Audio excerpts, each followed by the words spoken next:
Estamos de regreso en Tejiendo Bolivia con una invitada especial. Marta Montiel está con nosotros.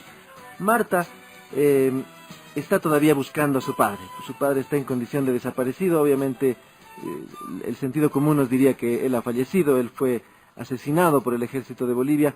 Tirso Montiel es el padre de Marta. Tirso fue parte de la guerrilla de Teoponte. Y vamos a recordar un poco esa guerrilla. Antes de hablar del tema de los desaparecidos, Marta, quisiera proponerte que hablemos un poco de qué fue Teoponte, pero antes, bienvenida a Tejiendo Bolivia. Gracias, y en primer lugar, muchas gracias que Radio Herbol nuevamente abre las puertas, ¿no?, para este tipo de casos que últimamente ha estado muy por debajo de la alfombra y de la agenda del gobierno, por supuesto, ¿no? Claro. Bueno, obviamente lo vamos a tocar y para eso está esta entrevista. Te agradecemos por haber venido. Antes es bueno recordarle a la gente, Marta, porque las nuevas generaciones ya han escuchado hablar de Teoponte muy poco. Entonces yo te quería proponer iniciar esta conversación hablando un poco de lo que fue esa guerrilla. Quizás valga la pena hacerlo desde la perspectiva tuya. Cuéntanos cómo se inscribe, cómo se afilia tu padre al ELN. Él nació en Chile. Era un chileno, entonces uno se preguntaría inicialmente, ¿qué hacía un chileno? Sabemos que no es el único, había varios. Claro. ¿Qué hacía un chileno peleando en el monte en Bolivia, luchando por los objetivos e ideales de los trabajadores en Bolivia? En primer lugar, mi padre fue militante del Partido Socialista de los 17 años. Desde muy joven. Claro. Uh-huh.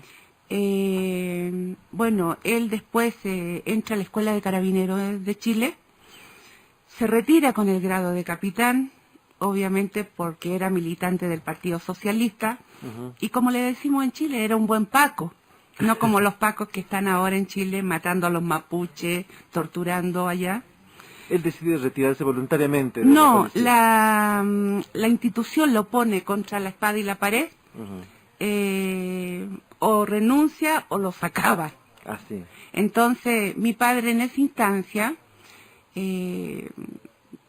llega y se pone a recoger niños de la calle y crea el hogar Niño y Patria, que está a despensa de Carabineros de Chile, que hasta ahora existe, uh-huh. ¿No?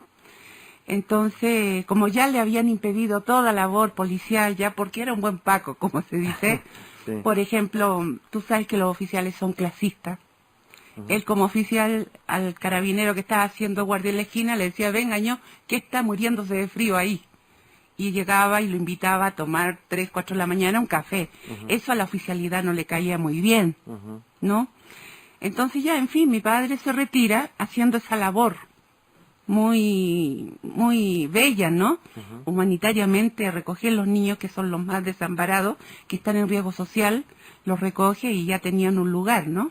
Pero entonces él ya había formado su familia, ¿ya habías nacido tú? Sí, ya había nacido, pero tenía uh-huh. pocos meses. Uh-huh. Entonces, no habíamos trasladado a Concepción, ahí nací yo, uh-huh. En el sur de Chile. Yeah.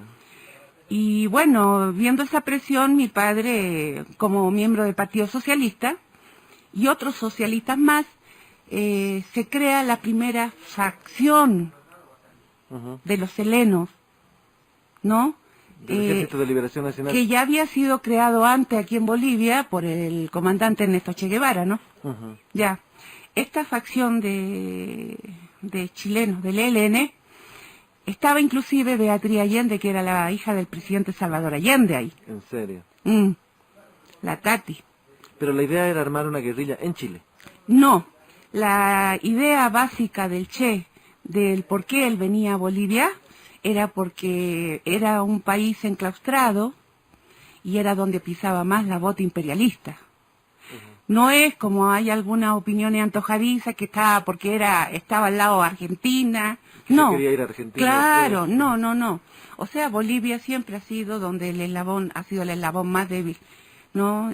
Para la bota imperialista. Uh-huh.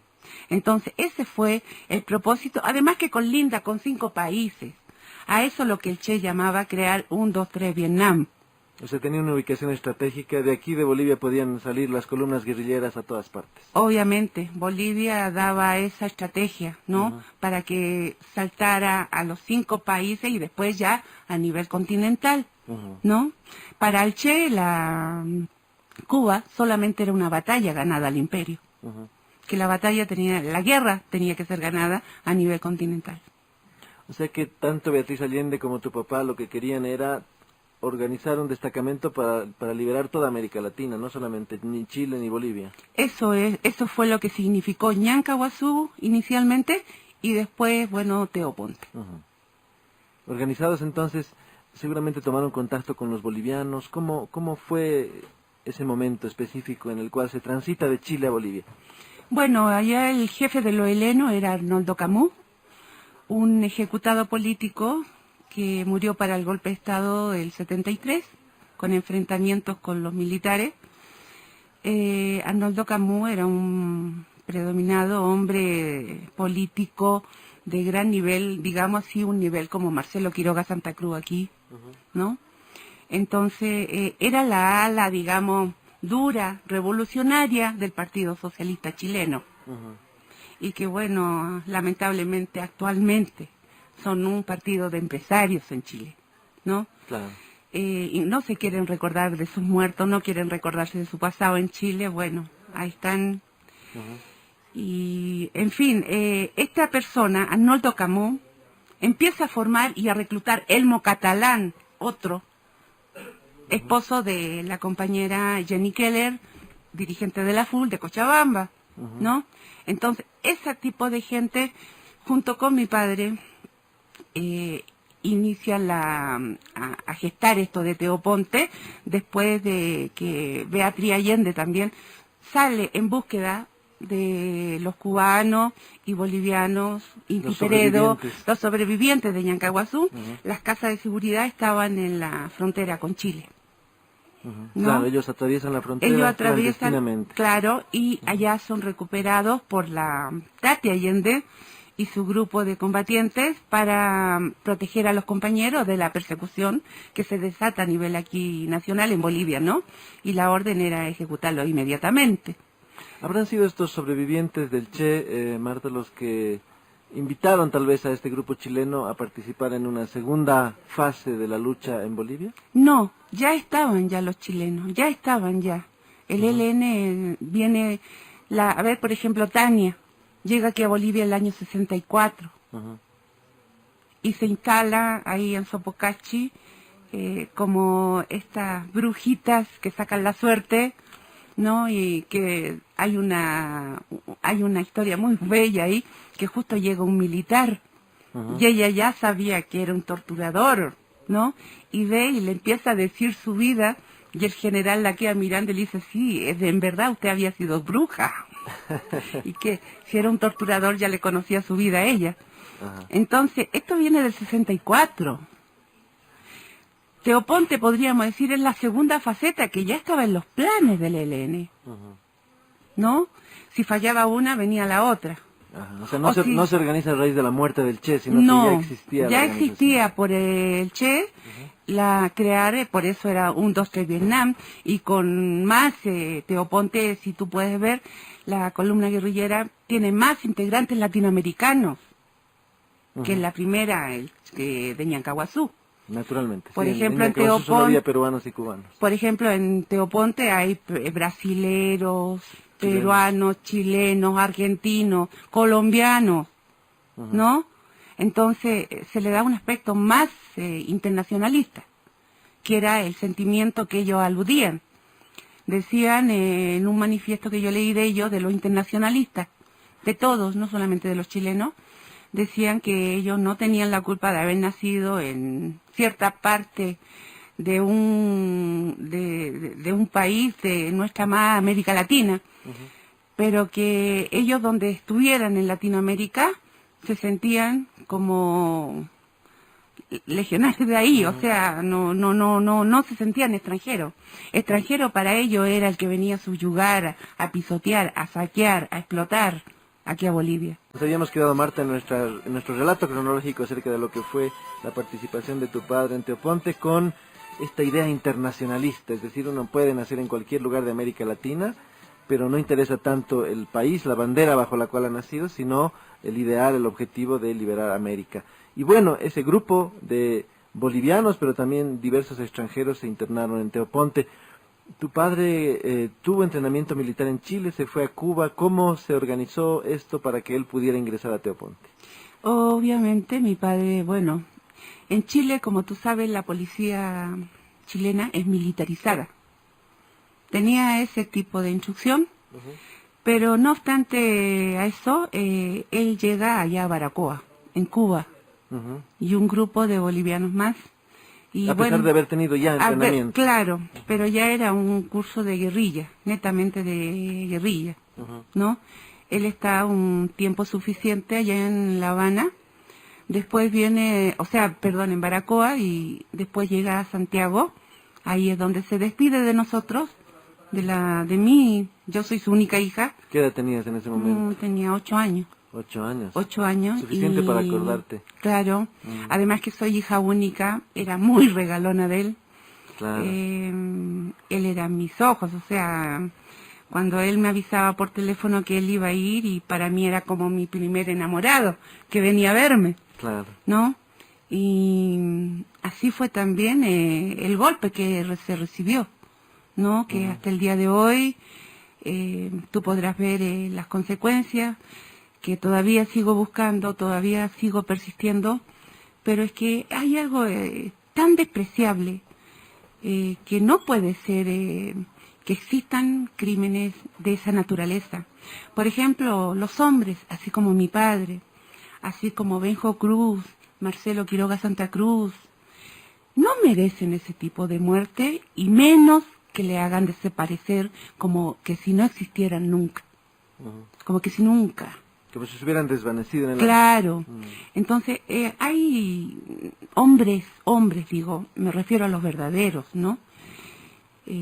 No merecen una suerte de esa manera.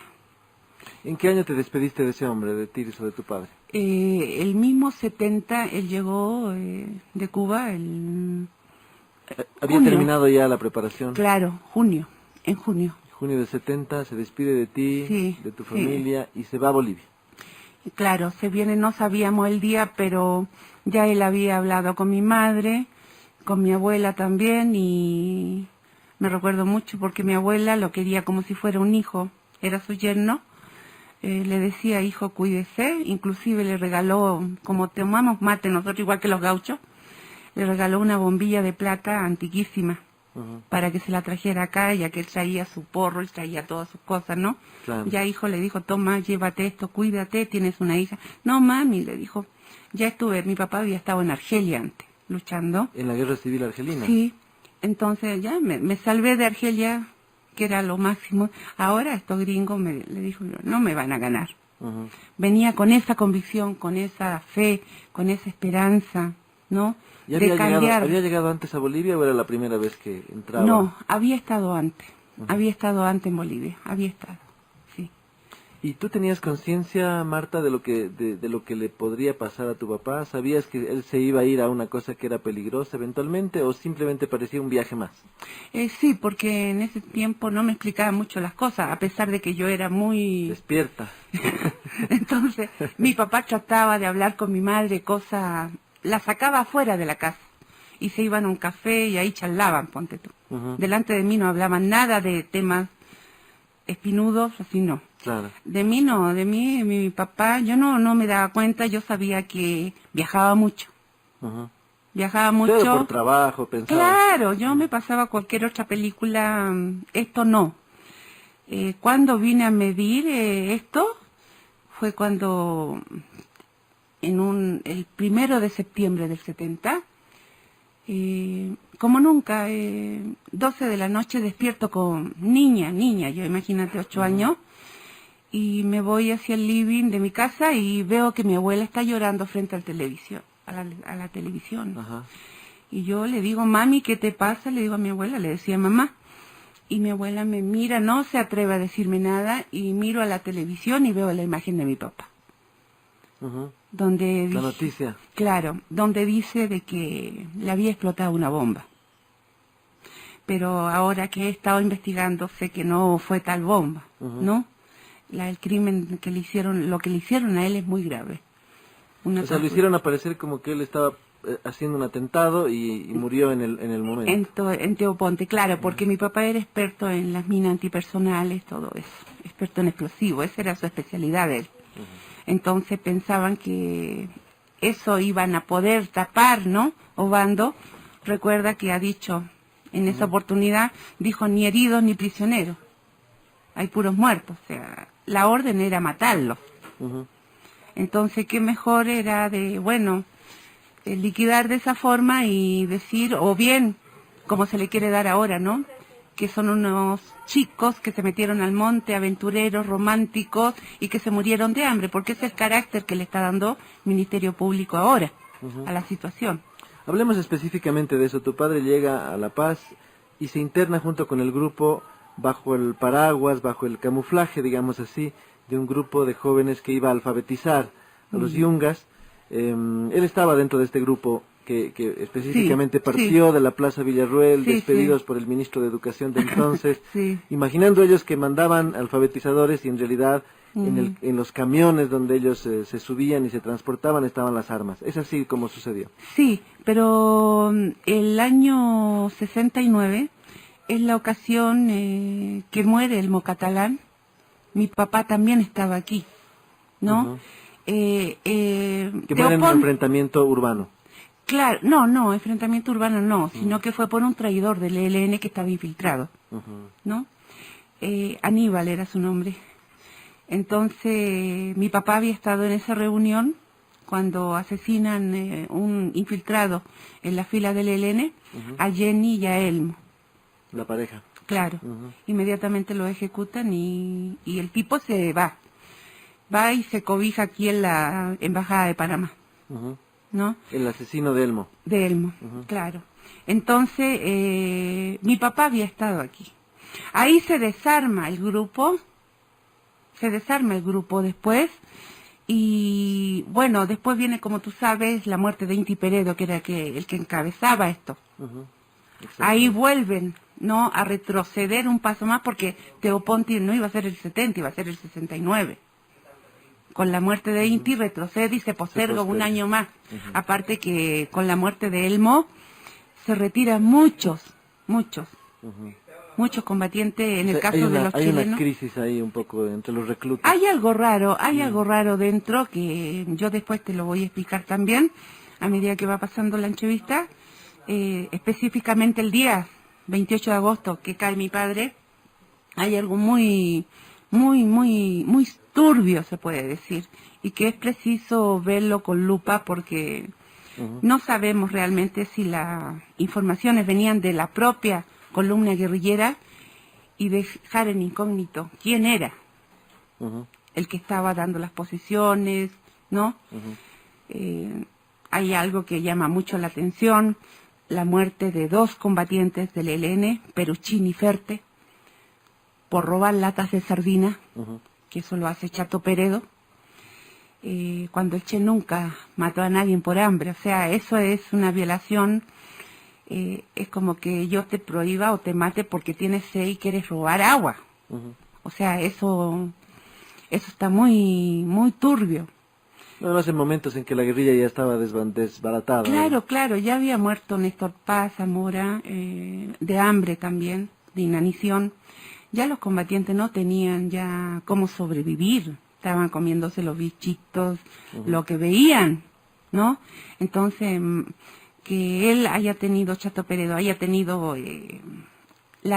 reservas de latas de sardina en su morral, yo creo que cualquiera, ¿no? Estás muerto de hambre, llega, robas para comer. Y en ninguna parte te va a pasar nada si dices, he estado con hambre y me he robado esto. O sea, nadie, por el contrario, ¿no? Entonces, hay cosas muy, como decirte, muy curiosas dentro de la guerrilla. Como te explicaba antes, mi padre, teniendo 2 tipos de instrucción, mi padre sabía pensar como militar y también sabía cómo pensar como guerrillero.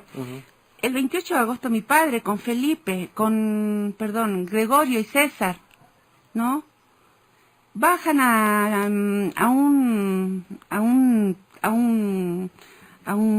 terreno donde hay unos campesinos, una comunidad Chocopani es el lugar, a buscar comida para Felipe, que era un comandante que se había fracturado el tobillo izquierdo y lo andaban trasladando en hamaca, ¿no? Entre 4 guerrilleros. Entonces, para dejarle ahí, lo dejaron armado con dinero todo a Felipe. Mi padre, con Gregorio y César, baja. Pablito era el nombre de guerra de mi papá. Bajan a buscar, comprar comida para dejarle. Y justo lo está esperando el Lince. El Lince, que es el teniente Javier Hinojosa Valdés, criminal acérrimo, que yo he denunciado en varias oportunidades como criminal de mi padre. No lo digo yo, lo han dicho los soldados que estuvieron en ese operativo, los soldados con cripto, que era un sádico. Es un grupo del ejército al mando de este teniente. Sí, pero este teniente pertenecía a un grupo especial que se había formado después de Ñancahuazú en el ejército, que prepararon los norteamericanos, los Rangers norteamericanos. Eran los CIOS, Comando de Instrucción de Operación en la Selva. Hay varios como Oso, Puma, tenían ese tipo de nombres, ¿no? Ahí quedado ya como memorial en la fiscalía con nombres, rango, ¿no? Sus nombres verdaderos más sus alias. ¿Y tú sospechas que este Lince sabía que ellos iban a bajar a buscar comida, que tenía, digamos, algún tipo de información de algún delator? Mira, es extraño, porque Teoponte no es como Valle Grande. Valle Grande es más abierto, Teoponte más cerrado. Tú te puedes ocultar más, ¿no? Entonces, es raro que esté este grupo militar ahí, esperando. Y si tú ves el diario del Chato como lo tengo yo, es como que si ellos hubieran estado al acecho, ¿no? Al acecho. Y es este grupo de militares que capturan a estos 3 guerrilleros. O sea, no, claro, primero ellos se defienden armados, pero al final eran tantos los militares que estaban agrupados ahí. Hay un tal Coyote también que en un video de Teoponte sale hablando como que si fuera una gran paloma y que dice que a mi padre lo vio muerto. Nada más. Cuando lo que han declarado los soldados que estaban ahí, los soldados que estaban haciendo el servicio militar, me han dicho, yo a usted, doña Marta, yo no tengo vergüenza de hablarle porque yo no le hice nada a su padre. Pero a su padre el Lince lo tomó, lo apresó, lo subió a un palo, lo amarró, su padre le gritaba a la chilena garabatos, le enrostraba la ideología en su cara al Lince, y el Lince procedió con el yatagán a abrirle de un corte el tórax y el abdomen, y dejarlo ahí por horas y tirarle sal a su herida. O sea, lo dejó malherido para que fuera muriendo lentamente. Claro. Entonces, con los mismos soldados, este Lince, Javier Hinojosa Valdés, era sádico, ellos le decían el sádico, los soldaditos. Entonces, el tipo en este minuto, inclusive, para hablarte más de él estuvo dentro del juicio de García Mesa. Javier, mayor era. Estuvo imputado como uno de los participantes del golpe. Claro. Era un amigo de Arce Gómez, era uno de los 12 hombres más importantes del Estado Mayor del Departamento Segundo. ¿No? O sea, el tipo no es una blanca paloma. Ahora está custodiado por narcos en Santa Cruz. Y dime, ¿en el juicio de García Mesa no fue ya sentenciado junto con los demás imputados? ¿Cuál fue su situación en el juicio particularmente? No he podido hablar con referente al tema con Juan de Granado referente a lo que pasó, porque como abogado él llevaba, ¿no? Así es. Entonces no he podido hablar bien qué pasó.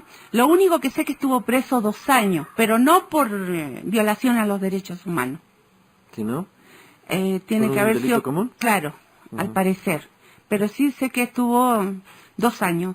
Cuando yo recibí una amenaza, este cuento, por teléfono, debido a denunciar precisamente a Antonio Torres Balanza, que fue el torturador de Álvaro García Linera, del vicepresidente, y que era director del IDIF, y denunciar también a este famoso Lince, ¿no?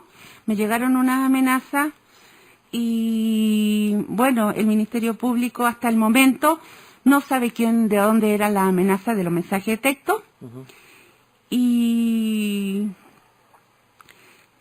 ¿cómo se llama? De ahí empieza a correr una suerte de persecución grave. ¿no? O sea, los mensajes de la Fiscalía mandan una notificación al Estado Mayor, como ya se trataba de un militar en retiro, pidiendo información donde se le puede ubicar, el Ejército le manda a decir al fiscal de que no existe ni ha existido un nombre Javier Hinojosa Valdés dentro de las filas del Ejército. También ha desaparecido él. Y también como boliviano, porque también no existe como boliviano. Ah, sí. Claro. Como aquí nunca ha existido un Javier Hinojosa Valdés. Qué grave.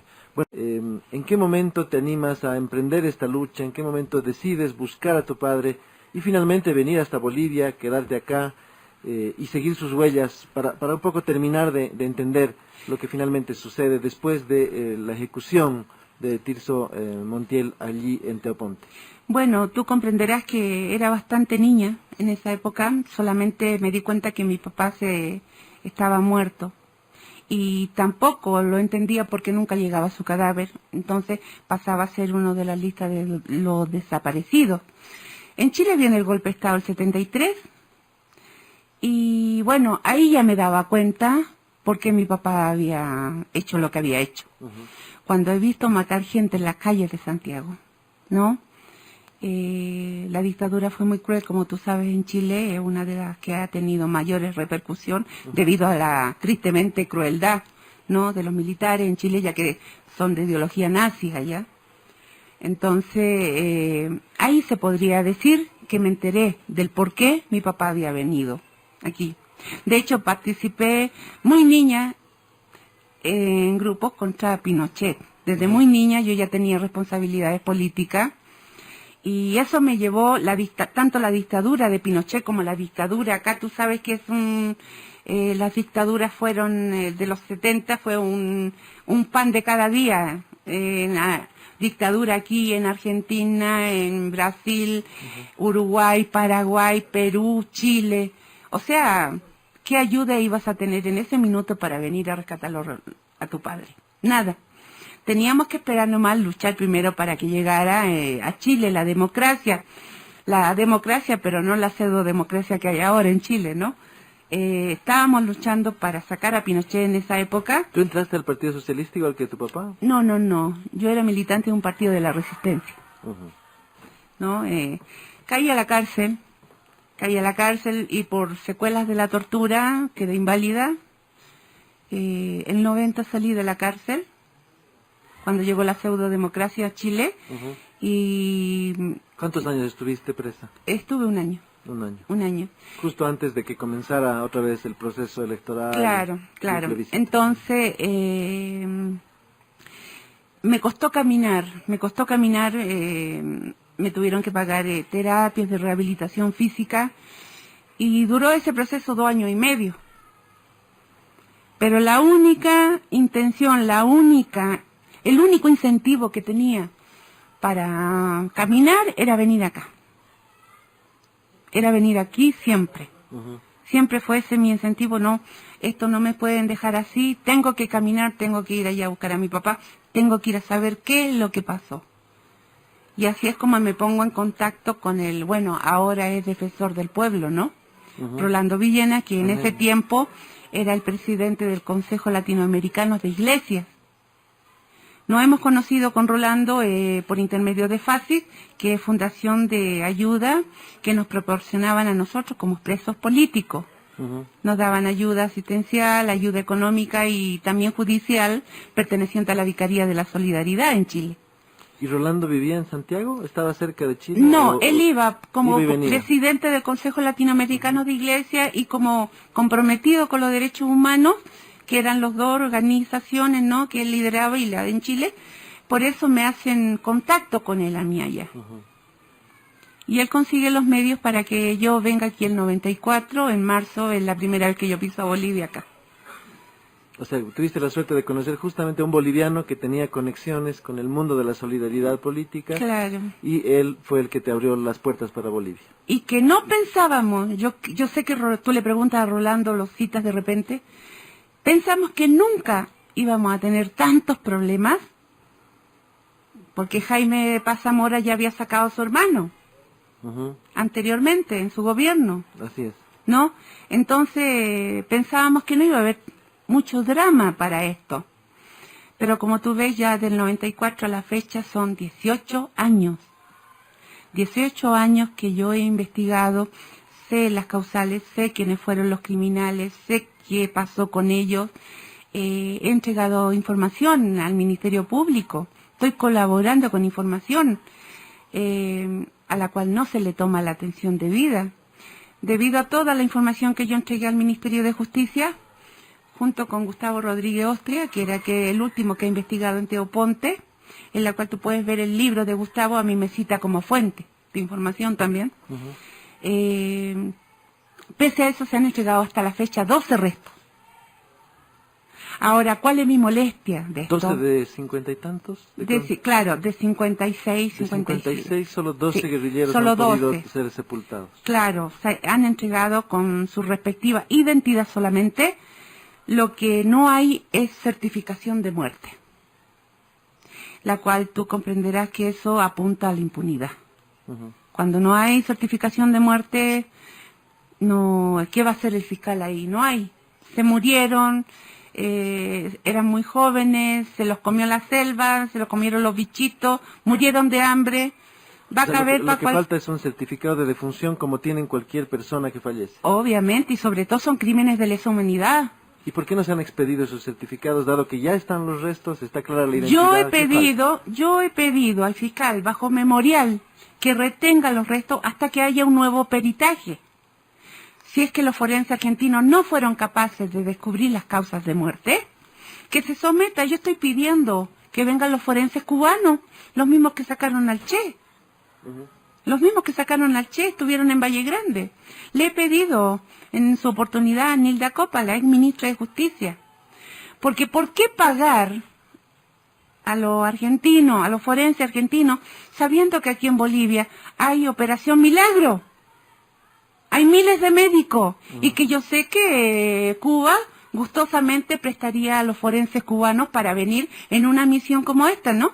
De ir a buscar cuerpos de detenidos desaparecidos, de las guerrillas principalmente, y que estuvieron en Cuba porque allá mi padre tiene su ficha, por ejemplo, todos los bolivianos, chilenos, cubanos, argentinos, todos los que tuvieron preparación en Cuba, tienen su ficha dental, su tipo de sangre, o sea, por eso no les costó identificar mucho al Che. Claro. Ellos tienen todo eso, los cubanos. Entonces... Pero Marta, ¿se sabe, se tiene más o menos una idea de dónde podrían estar los restos de Tirso Montiel? Sabemos con exactitud, yo entregué oportunamente, te digo, el 2006, el mapa donde son registros de sepultura del ejército. Esos son archivos que están en el ejército, que no me vengan a decir a mí que no hay archivo en el Estado Mayor, ¿no? Yo entregué esos son mapas del ejército y el lugar específico sería inicialmente donde mi padre lo dejaron, sería Chocopani.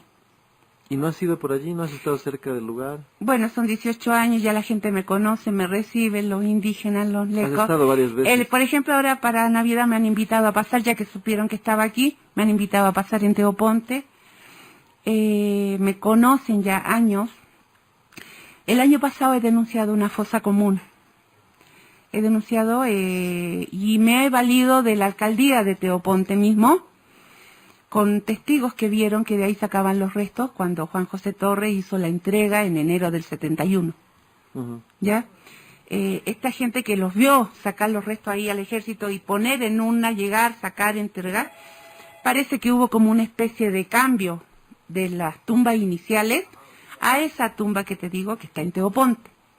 Entonces con testigo he ido donde el alcalde de Teoponte y el alcalde ha mandado una carta de denuncia a la ministra de Justicia, más bien al encargado del CIDEF, Álvaro Guzmán, que es el Consejo Interinstitucional de Esclarecimiento para las Desapariciones Forzadas, diciéndole que yo estoy denunciando una fosa y que bueno, que se haga algo porque ya sería complicidad el hecho de que se tengan unos detenidos desaparecidos y no se saque.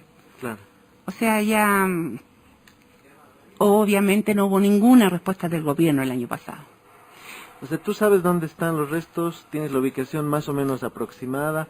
¿Qué es lo que falta para que alguien oficialmente se ponga a excavar y a rescatar esos restos de tu padre? voluntad política primero del gobierno de querer dar con la verdad por esclarecer estos hechos, justicia, porque no solamente es como se le está dando el tinte, ¿no?, a esto, que es resarcimiento, reparación económica. Inclusive me siento muy molesta con el 20% que Evo Morales el año pasado ha hecho. Tú sabes que hay unos combatientes que están en vigilia frente al Ministerio de Justicia, Sí, que la todavía Fuerza están, ya han muerto 6 de esos compañeros, ¿no?, de esa avanzada edad. Pero ¿qué se va a esperar de la ministra de Justicia? Dime tú, si es esposa de un general, de un coronel de ejército. Su esposo es un coronel de ejército. Ella debe pensar como su esposo. Ella se debe basar, tanta inhumanidad que yo veo en ella, que yo creo que ella debe pensar en la doctrina nacional de seguridad. Para ella no van a ser detenidos desaparecidos los que vamos a ir a buscar. Para ella deben ser terroristas.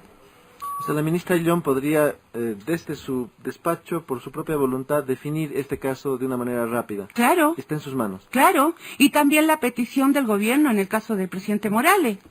Pedir oficialmente a los cubanos no le van a decir que no a él, porque es una petición de gobierno. Lo hizo el Goni.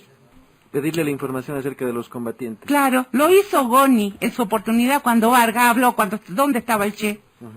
El Goni no se hizo drama. Bueno, si saben dónde está, sáquenlo, búsquenlo y entréguenlo. Yo en esa oportunidad estaba aquí en Bolivia investigando, metida en el monte. Imagínate cómo Evo Morales ahora no va a tener ese tipo de lealtad. Con un símbolo que además utiliza continuamente, ¿no? Claro, porque ahí tienes tú. Se ha atrevido a ponerle la cara de Marcelo Quiroga a Santa Cruz al estandarte del ejército por 3 años consecutivos. O sea, es una vergüenza. Él le debe lealtad a los que, porque él está ahí, a los desaparecidos, a los luchadores sociales que están ahí en la carpa, en el Prado. ¿Qué le pasa? ¿Qué le pasa a Álvaro? Que dice que ha leído más de 1000 libros. ¿No? ¿Qué le pasa a ellos? ¿Cómo no despiertan? Muchas veces me han dicho que estoy loca, te cuento. Me dicen, no, que necesito un psicólogo. Eso han tirado por Facebook, en mi página. O sea, perdón, en mi página no, en páginas de otras personas que me han colaborado en esto, para ir publicando por Facebook y tirando todo esto de mi padre, ¿no? Claro, efectivamente. Pidiendo clamorosamente que me lo entregue. Lo que tú necesitas, Marta, es justicia, no un psicólogo. Claro, eso me mejora el tiro y termino mi ciclo de luto, porque es un luto permanente. Así es. Es un duelo permanente. Mira, esto me llevó al año pasado a tomarme la higuera. ¿Te fuiste a la higuera? Me fui a la higuera. Estuve 4 días en ayuno permanente. Para que Justamente pidieran. para recordar el caso y tratar de hacer que lo que se hizo con el Che se haga con estos Claro. 50 y tantos. Y eludiendo también que todo, o sea, no basta de tomar la bandera y decir somos guevaristas, que el Che, no, justicia también para el Che. Imagínate que el 97 cuando son sacados sus restos, tampoco se ha abierto un proceso y eso que estaban desaparecidos por más de 30 años. Aquí debería de haberse abierto automáticamente.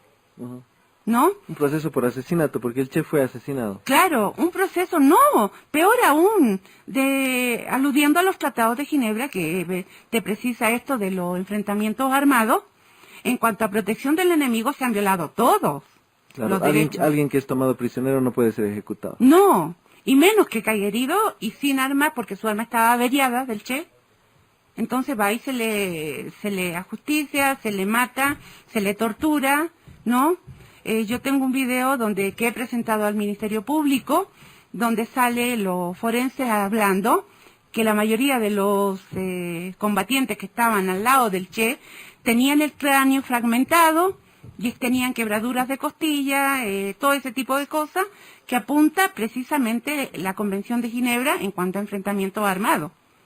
¿No? Eso no. Para mí los beneméritos no son beneméritos, son criminales de guerra. Y eso es lo que estoy tratando de probar en la Fiscalía. Tanto en Ñancahuazú como en Teoponte.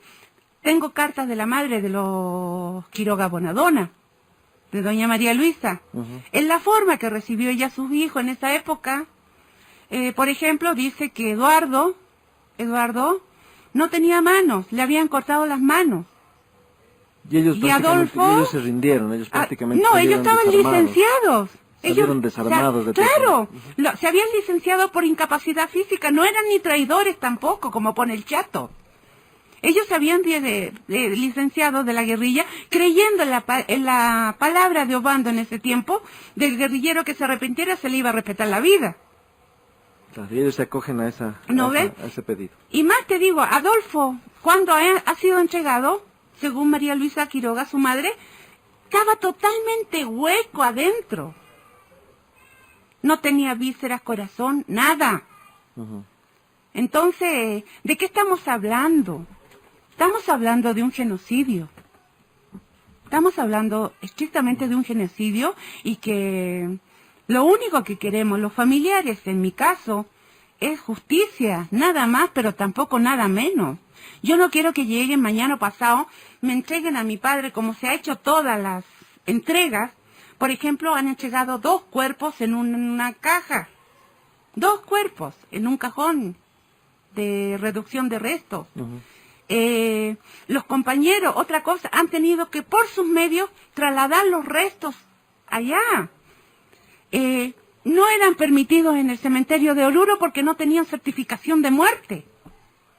Tuvieron 1 mes los restos en sus casas, Esperando que les dieran el permiso. porque el cementerio no lo permitía, sí o si no iba a ser un entierro ilegal. Hasta que yo no sé de qué partido será la alcaldesa de Oruro, no tengo la menor idea, pero sí me da a decir que es una persona muy humana, su actitud, que dio orden al cementerio a que se le diera un sitio de honor, porque eran detenidos desaparecidos, ¿no? Héroes y mártires por la liberación nacional, y que lo orden de sepultura inmediatamente, porque imagínate tener tu familiar 1 mes ahí. O sea, es algo que yo te digo, es muy grave la falta, se están violando todos los derechos en cuanto a desapariciones forzadas de entrega, ya que el Estado tiene que hacerse responsable, inclusive de nosotros como familiares, como dolientes que somos. Ujú. Bien, hemos conversado con Marta Montiel, hemos tocado todos los aspectos relacionados con la lucha de su padre. Te agradezco, Marta, por haber venido a Herbol, ya no tenemos más tiempo, sin embargo, nos quedamos con ese buen ejemplo de la alcaldesa de Oruro, en contraste con todo lo que has denunciado, que no debería hacerse, y realmente desde Herbol deseamos de todo corazón, que lo que se hizo con el Che pueda ocurrir también con los bolivianos, los chilenos, los brasileños, los argentinos, que estuvieron peleando en Teoponte, y que tuvieron ese trágico final, y que de esa manera se puede cerrar el ciclo de luto, no solo tuyo, sino de todos los De familiares. muchos familiares. Yo, Rafael, te quiero dar las gracias nuevamente por este espacio, hablar más que nada a la opinión pública, de que, bueno, que yo estoy precisamente aquí por eso, para que no existan más Martas, Lorena, para que no existan más esta búsqueda angustiosa, para que nunca más vuelvan a cometerse estos delitos de lesa humanidad, que es desaparecer, hacer desaparecer a las personas, al que piensa diferente a ti, ¿no? Eso es parte de la democracia, Y es efectivamente. parte de la memoria que tenemos que recuperar también. Bueno.